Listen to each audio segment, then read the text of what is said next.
We'll start with some movement and we can begin standing. I thought Lauren was going to join us today. I'm sorry she's not here. She No, said Come like next Monday. not able to fly out because of the hurricane until Wednesday. So Yeah, I know. next Monday. She said. I thought she was joining us from Massachusetts. no, I think she's not able to. Oh, I misunderstood. Okay.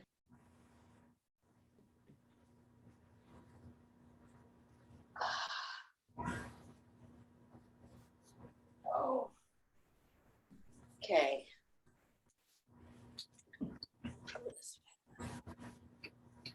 All right. So just stand with your feet a comfortable distance apart, perhaps even wider than hip width, just to give a lot of stability. And we're going to start today with some shaking. So you can just bounce up and down, letting your knees be really soft, letting your arms kind of just move however they want to move. And see how little willfulness can be involved in this. Like how much of this movement is just happening. Especially the arms can kind of just swing and maybe the head, and just let it be really free.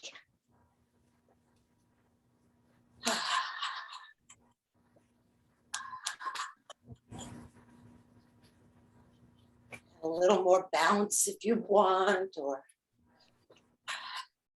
maybe exhaling out of the mouth, letting go of the stagnant energies that are being shaken up by the movement.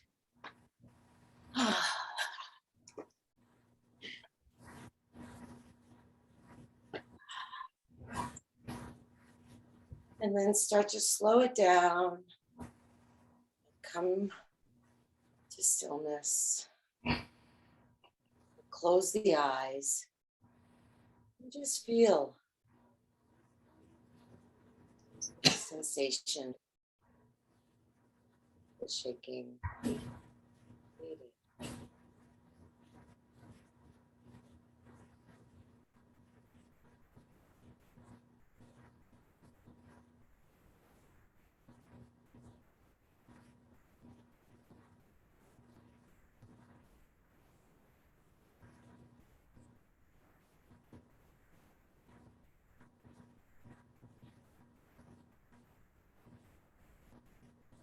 And open the eyes.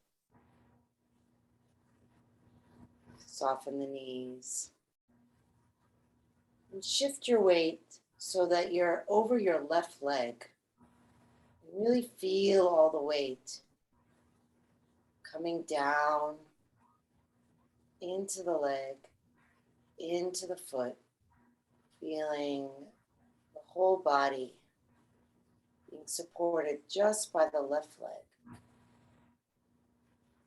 Then with the eyes open and the gaze soft at a place in front of you, perhaps even half closing your lids, but begin to lift the right knee and pull it up to the chest, clasping the hands below the knee. Pressing down strong into the left foot, lift taller through the crown of the head. If you fall out of the pose, see if you can keep your gaze steady. Looking at one spot, even if the body falls, the gaze does not. And then maybe pull the navel in toward the spine and down toward the tailbone. Pull the shoulder blades back toward each other. And breathe slow and steady, taking deep, long breaths.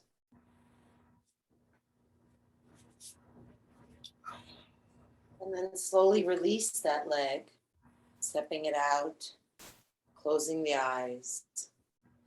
And feeling how the bottoms of each of your feet feel against the ground. Is there a difference in the sensation of the left foot and the right foot? Does one side feel more grounded? Does one side feel heavier? The answers could be no. It's just an inquiry. Any answer is the right answer. Or no answer. I don't know.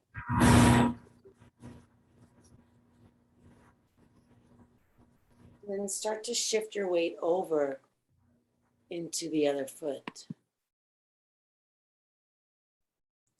until your body lines up over that right leg.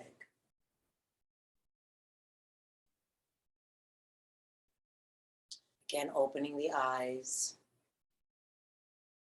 really feeling the leg rooting down into the earth, almost like the energy dropping through the foot into the ground. And then gazing at one spot in front of you, lift that left knee up, clasp the hands below the knee, and draw the knee up.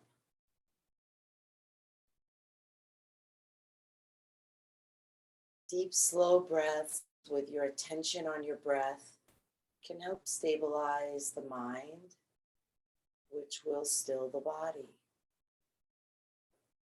Navel can be drawn back and down, chest and head lifted up, shoulders back so the chest is open.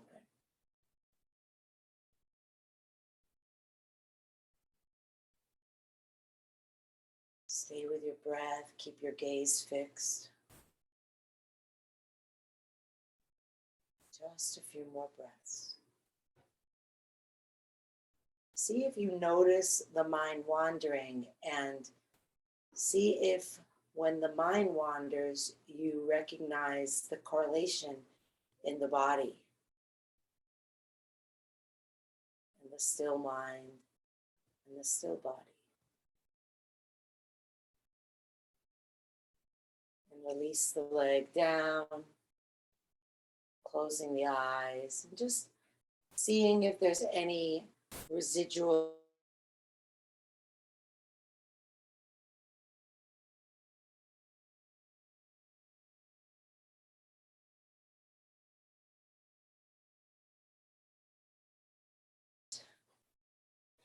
are you judging?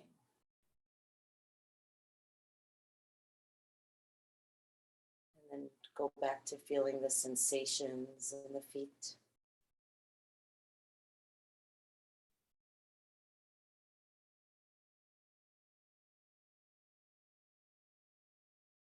And then clasp the hands behind the back. Roll the shoulders back. Puff the chest out and breathe into the chest. And drop the chin. And when you inhale, imagine that you're lifting the chest up to meet the chin. And on the exhale, dropping the chin to meet the chest. See how much you can expand the chest on the inhale. Maybe lifting the hands a little higher behind you on the exhale.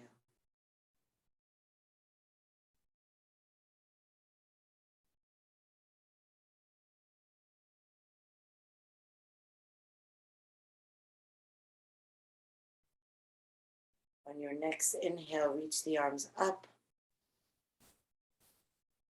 And then exhale and fold forward, relaxing the arms down, letting the head drop down.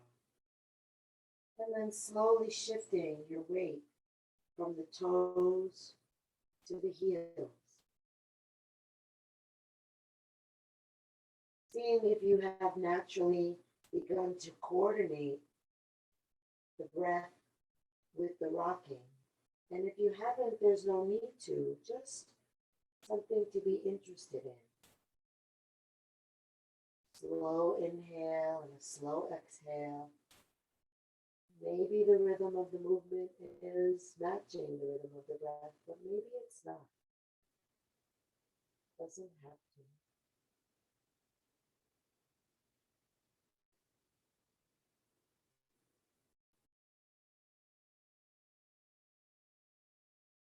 And then come to stillness with the weight distributed evenly across the bottoms of the feet. And let the knees soften. Keep the chin to the chest and roll yourself up. Bringing the arms all the way up with an inhale. And the hands to the heart as you exhale.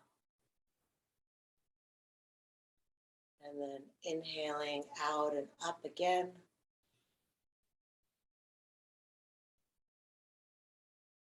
back, hands to heart. And then one more.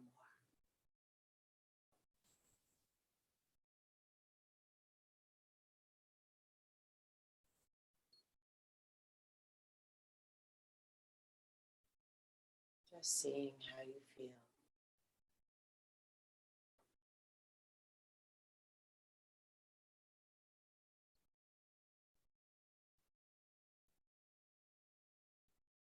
Gently relaxing the hands down, allowing the eyes to softly open. Continuing to feel the bottoms of your feet as you walk back to your seat and come into your meditation posture.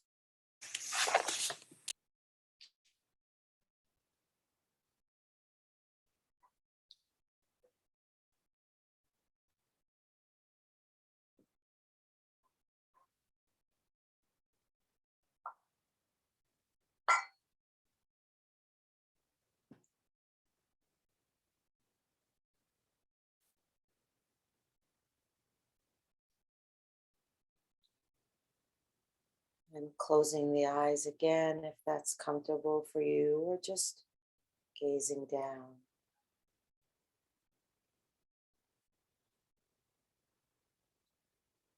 And if your feet are on the ground, you can feel the feet on the ground. If they're crossed in a sitting position, you might perhaps feel the outer edges of the feet touching whatever they're touching.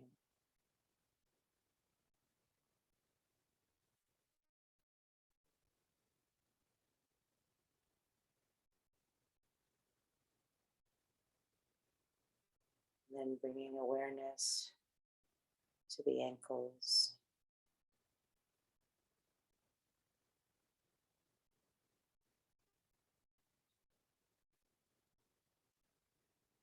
And the shins and calves, the whole lower legs. And seeing what sensation might be there. Help you land on this part of your body.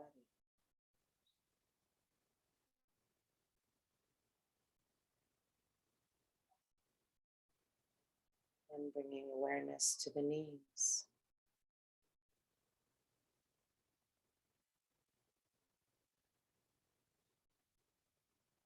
Just checking in with the knees. Like you're paying a visit to a friend.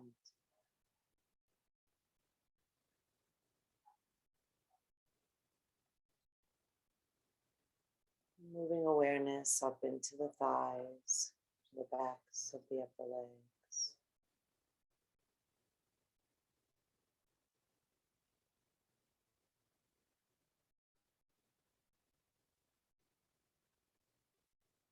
Feeling the hip creases.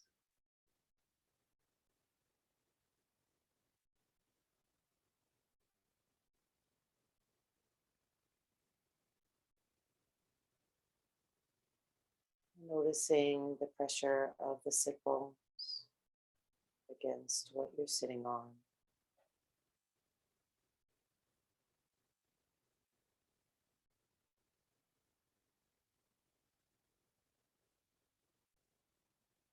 Maybe feeling the outer hips.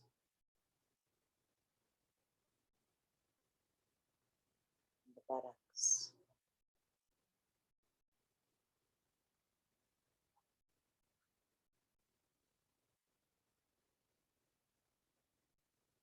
pelvis and the groin.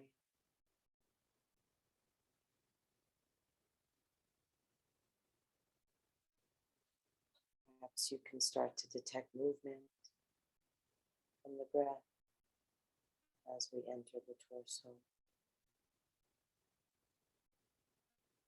Maybe this lower diaphragm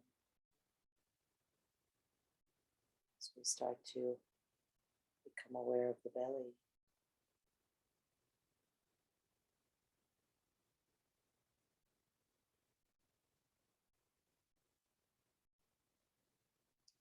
Moving up inside the body, solar plexus,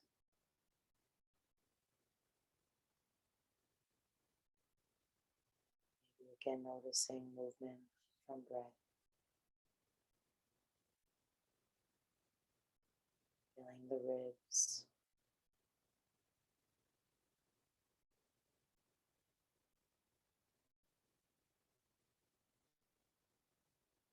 feeling the chest and the tops of the lungs.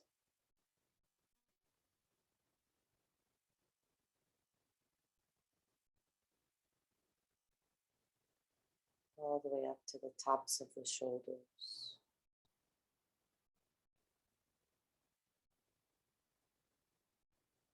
Perhaps inviting the shoulders to relax. Melt.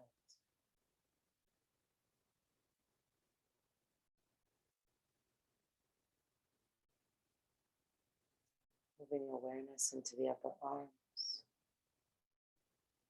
Can you feel both arms simultaneously?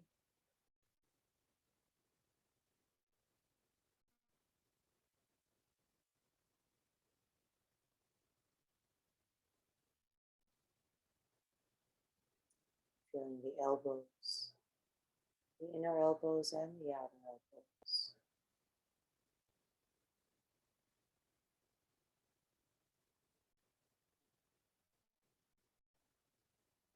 And the forearms.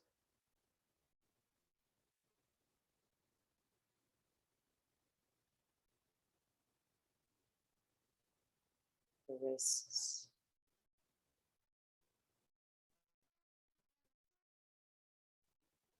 The palms of the hands.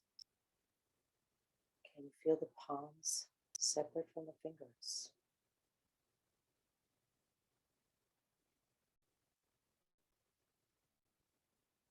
Feeling the aliveness in the hands and including in the fingers.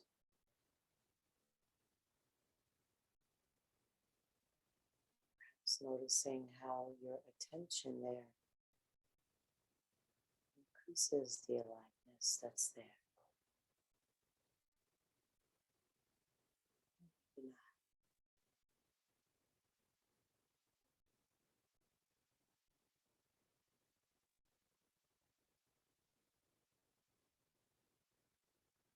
And then bringing awareness to the lower back.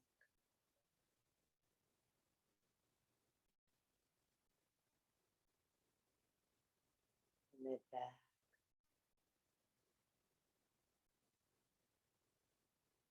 And the upper back. Shoulder blades.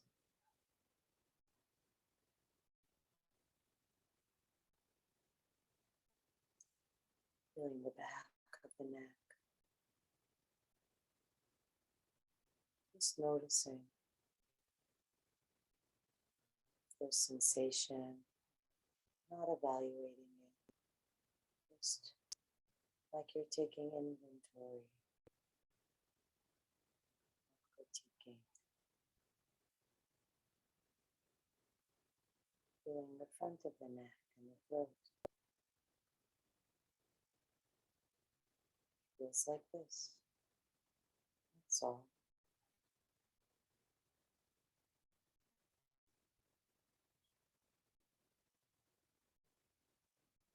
Feeling the mouth,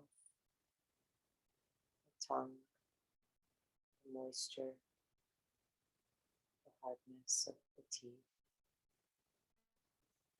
some residual taste. The jaw. Even feeling the ears.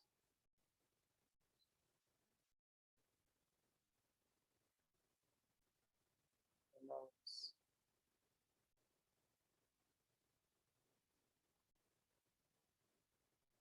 The eyes.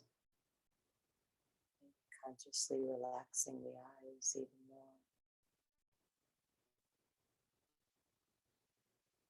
Perhaps even bringing a slight smile to the eyes.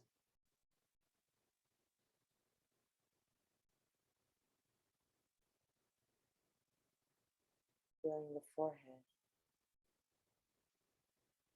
Inviting that to relax as well.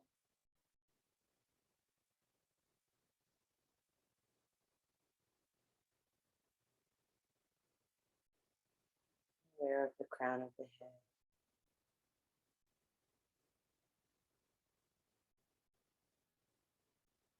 Back of the head. Forehead.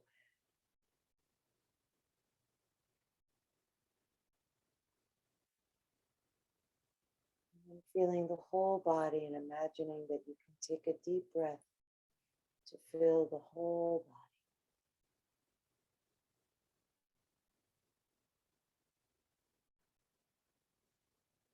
Keeping that breath pouring in as though you were pouring a glass of water. Filling the body to the top with breath. And then very slowly letting it out.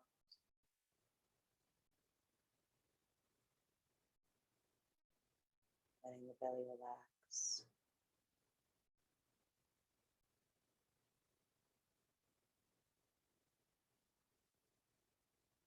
And keeping the awareness on the breath. See if you can let the breath go. Just allow it to happen effortlessly. It may not be rhythmic, it may not be slow. Each breath may be different and it might feel erratic. It's all fine. Not like watching an animal in the wild. Not interfering in any way. Being curious. Being amazed by this life. This breath.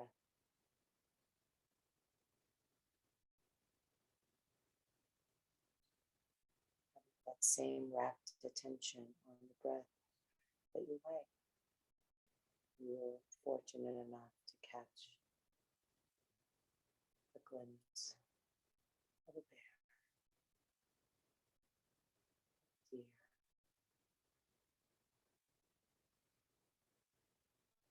a precious part of nature.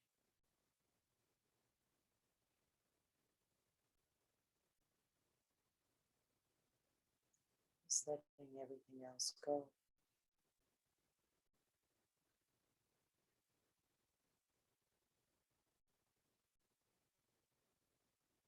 And sometimes the mind may wander and be gone for a second or for minutes.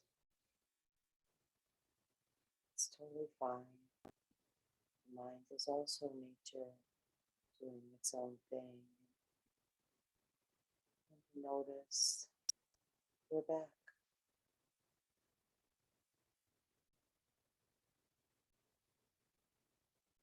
Let our mind rest again.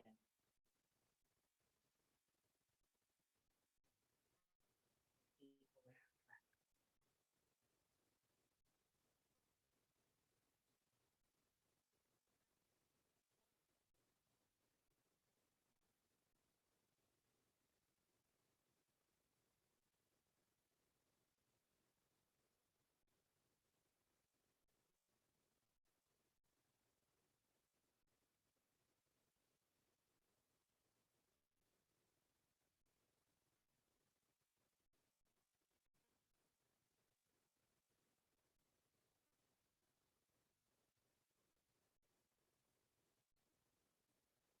Other things might come into your awareness.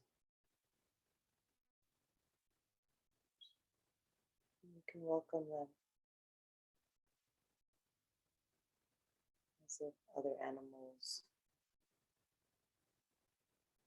join the scene. Something else comes along that invites your curiosity.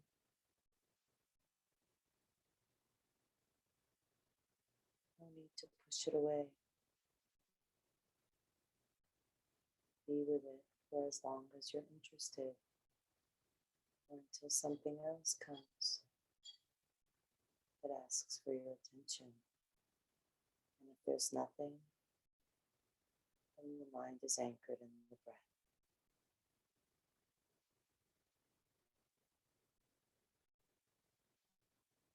Allowing all experiences to come and go, however they will.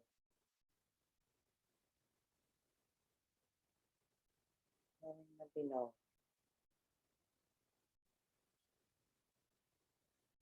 And interested, relaxed mind.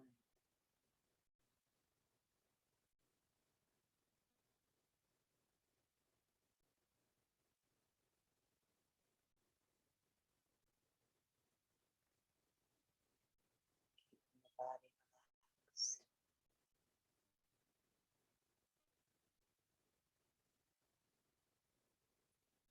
Just enjoy.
Same with that.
Also slightly moving the fingers.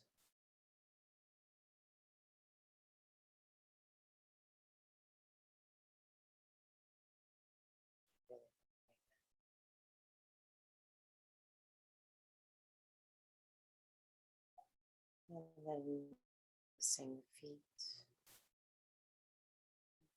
toes.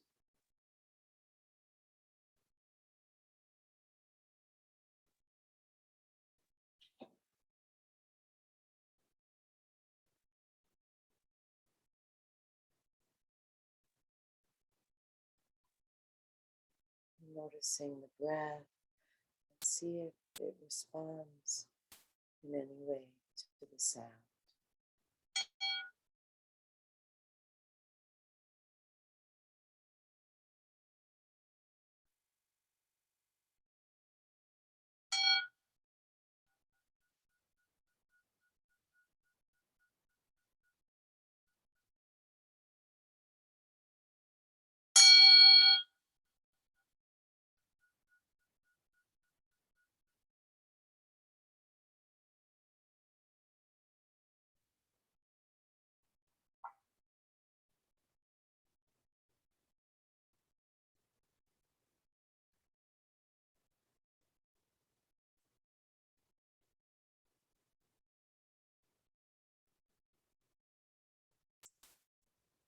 We will take a break and return at 7:22 and begin our sutta study.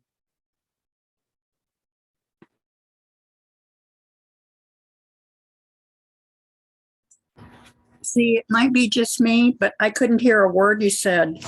Your voice was so soft.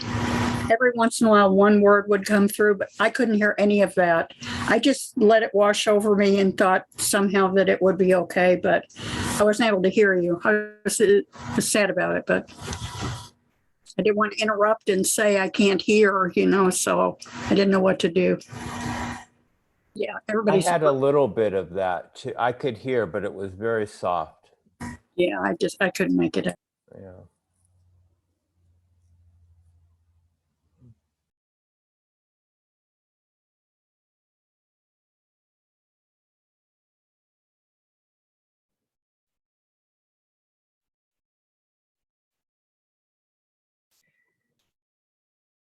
Difficulty of Zoom.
We're all eating or drinking.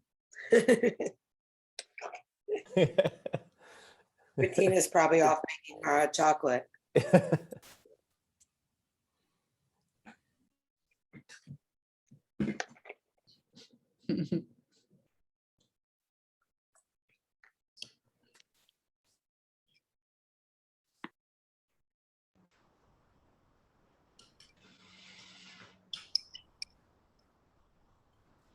We'll wait a couple more minutes.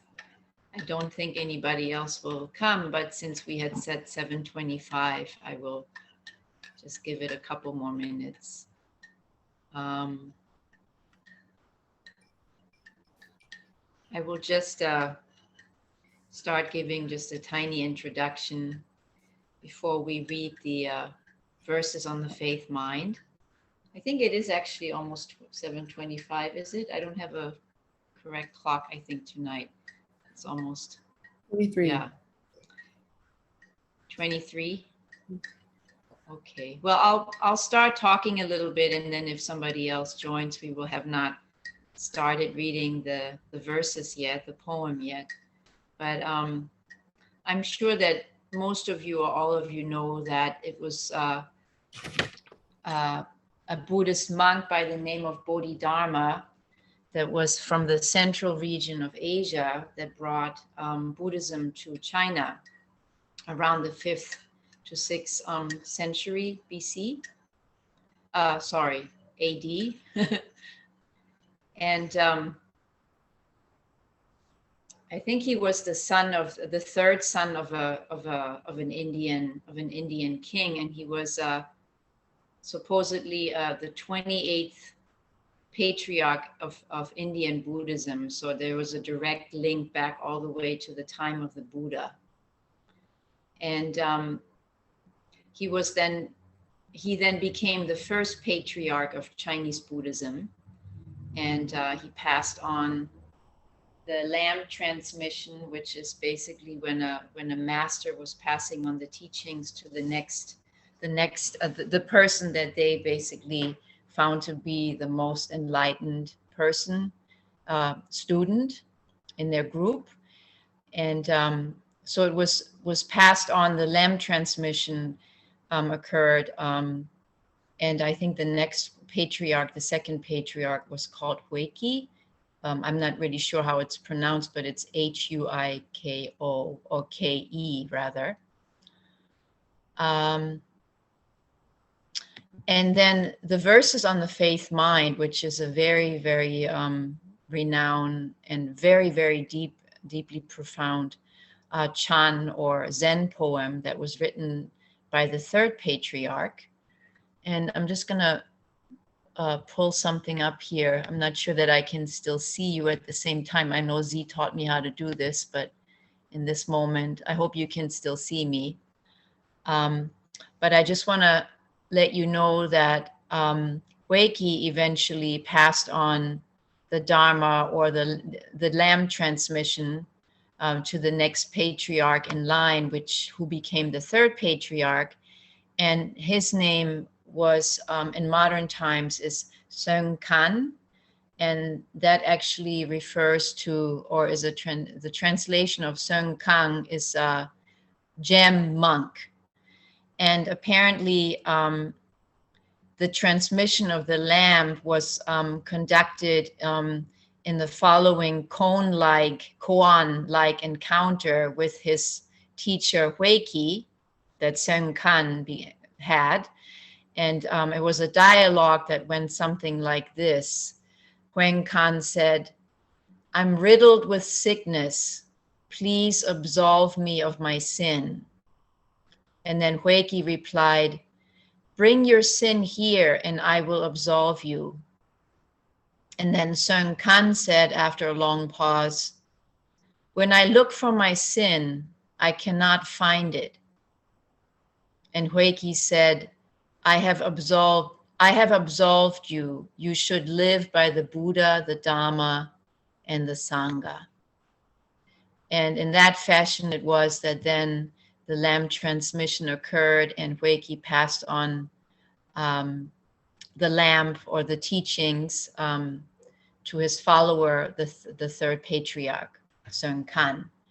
And it is this particular third patriarch who wrote this incredibly profound poem that came to be known, well, in this particular translation, as the verses on the faith mind. And we're going to be reading it together tonight. It's an extraordinary teaching, an extraordinary poem. And just to give you a little bit more background yet, Bodhidharma was a teacher, a very strong teacher of non-duality and non-preference of anything hot and cold, or holding any kind of opinion either way. He was just a proponent of completely absolving the mind into emptiness, into non-duality. And, you know, basically letting go of thoughts, letting go of ideas, letting go of concepts. And it was that he passed forward in the Chan tradition, in the Zen tradition.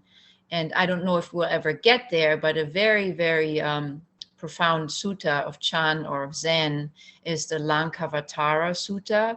And that deals with this non-duality. And as you will see, the poem that we're going to be reading tonight is also very much about non-duality. So just wanted to give you this background. And it takes a while to read the poem. It's about 17 minutes long. And I thought what we could do is we could take turns reading it and basically going in alphabetical order. So the people that we have today would be me, and then followed by Bruce, followed by Elaine, and then Linda, and then Z. And I thought we could each read, you know, as many verses or paragraphs as we felt called to read. Maybe not the whole, you know, not the whole poem, obviously, but, you know, just check in with yourself and don't feel like after one verse you have to stop. You know, if you want to keep going, just keep going. And when you mute yourself again, then the next person will know that it's their turn. So we don't have to, you know, you will just naturally know that you're next. So Z is going to put up the poem in a moment, and then we can just start from there.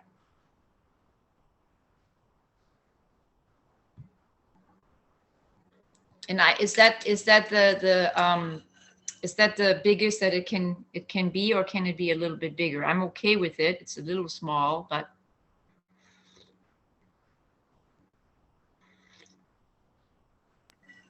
My computer is not like yours where I can go like that and make it bigger. Okay, that's fine. Is everybody able to read it in this way? Okay. And I guess, is Elaine still there? I'm not seeing Elaine. I don't know. Hold on. Is Elaine still there? Yes. Oh, okay. For some reason, you're not showing up. I'm just going to make it so that I don't see myself, so I can rather see you. For some reason, I can only see 4 people on the screen. All right. So we'll get going, and I hope you enjoy this journey. And it'll be Z's job to just make sure that we can still see the text. Unfortunately, that job will fall to them. So I'm just going to get started. Verses on the faith mind. The great way is not difficult for those who have no preferences. When not attached to love or hate, all is clear and undisguised. Separate by the smallest amount, however, and you are as far from it as heaven is from earth. If you wish to know the truth, then hold no opinions for or against anything. To set up what you like against what you dislike is the disease of the mind. When the fundamental nature of things is not recognized, the mind's essential peace is disturbed to no avail. The way is perfect as vast space is perfect, where nothing is lacking and nothing is in excess.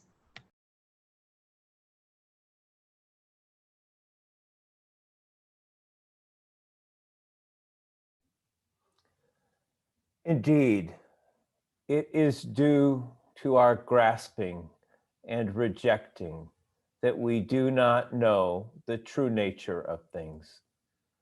Live neither in the entanglements of outer things, nor in ideas or feelings of emptiness. Be serene and at one with things, and erroneous views will disappear by themselves. When you try to stop activity to achieve quietude,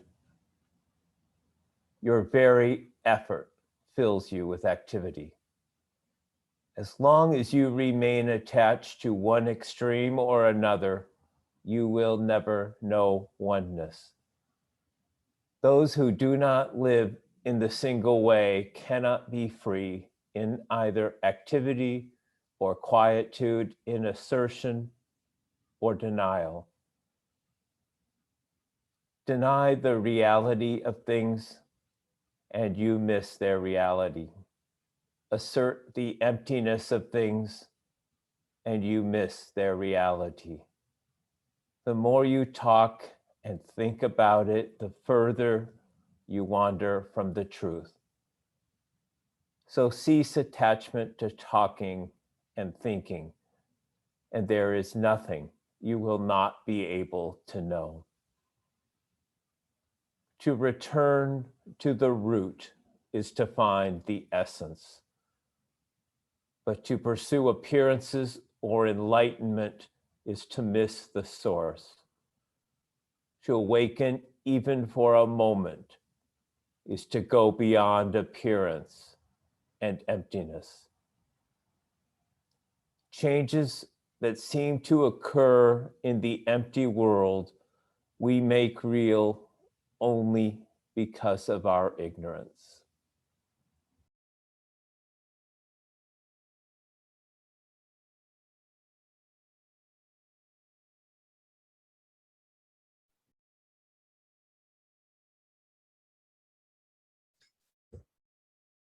Do not seek for the truth. Only cease to cherish opinions. Do not remain in a dualistic state. Avoid such easy habits carefully. If you attach even to a trace of this and that, of right and wrong, the mind essence will be lost in confusion. Although all dualities arise from the one, do not be attached even to ideas of this one. When the mind exists undisturbed in the way, there is no objection to anything in the world. And when there is no objection to anything, things cease to be in the old way. When no discriminating attachment arises, the old mind ceases to exist. Let go of things as separate existences, and mind too vanishes. Likewise, when the thinking subject vanishes, so too do the objects created by the mind, by mind. The arising of other gives rise to self. Giving rise to self generates others. Know these seeming two as facets of one fundamental reality. In this emptiness, these two are really one, and each contains all phenomena. If not comparing, nor attached to refined and vulgar, you will not fall into judgment and opinion. The great way is embracing and spacious. To live in it is neither easy nor difficult. Those who rely on limited views are fearful and irresolute. The faster they hurry, the slower they go. To have a narrow mind and to be attached to getting enlightenment is to lose one's center and go astray. When one is free from attachment, all things are as they are, and there is neither coming nor going.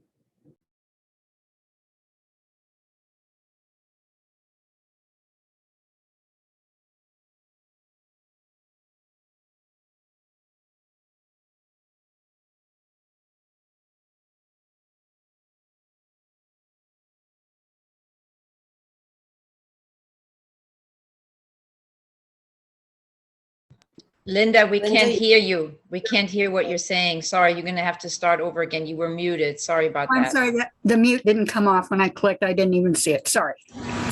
When in harmony with the nature of things, your own fundamental nature, and you will walk freely and undisturbed. However, when mind is in bondage, the truth is hidden, and everything is murky and unclear. And the burdensome practice of judging brings annoyance and weariness. What benefit can be derived from attachment to distinction and separations?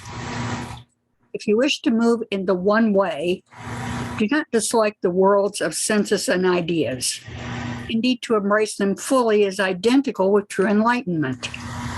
The wise person attaches to no goals, but the foolish person fetters himself or herself. There is one Dharma without differentiation. Distinction arises from the clinging needs of the ignorant. To seek mind with a discriminating mind is the greatest of mistakes. Rest and unrest derive from illusion. With enlightenment, attachment to liking and disliking ceases. All dualities come from ignorant inference. They are like dreams, phantoms, hallucinations. It's foolish to try to grasp them. Gain and loss, right and wrong, finally abandon all such thoughts at once. If the eye never sleeps, all dreams will naturally cease. If the mind makes no discriminations, the 10,000 things are as they are, a single essence. To realize the mystery of this one essence is to be released from all entanglements. When all things are seen without differentiation, the one self-essence is everywhere revealed. No comparisons or analogies are possible in this causeless, relationless state of just this one.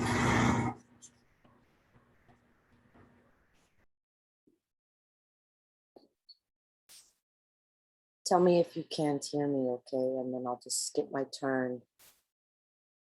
Can you hear me? Great. When movement stops, there is no movement. And when no movement, there is no stopping. When such dualities cease to exist, oneness itself cannot exist. To this ultimate state, no law or description applies. For the realized mind at one with the way, all self-centered striving ceases. Doubts and irresolutions vanish, and the truth is confirmed in you. With a single stroke, you are freed from bondage.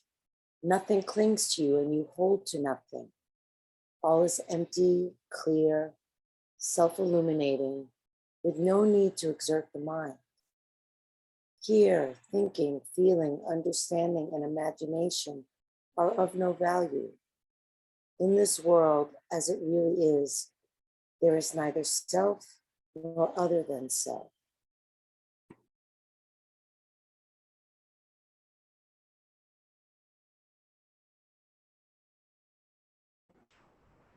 To know this reality directly is possible only through practicing non-duality. When you live this non-separation, all things manifest the one, and nothing is excluded. Whoever comes to enlightenment, no matter when or where, realizes personally this fundamental source. This Dharma truth has nothing to do with big or small, with time and space. Here is a single thought. Here, a single thought is as 10,000 years. Not here, not there, but everywhere, always right before your eyes, infinitely large and infinitely small, no difference, for definitions are irrelevant and no boundaries can be discerned. So likewise with existence and non-existence. Don't waste your time in arguments and discussion, attempting to grasp the ungraspable. Each thing reveals the one. The one manifests at all things, as all things. To live in this realization is not to worry about perfection or non-perfection. To put your trust in the heart mind is to live without separation. And in this non-duality, you are one with your life source. Words, words. The way is beyond language, for in it there is no yesterday, no tomorrow, no today.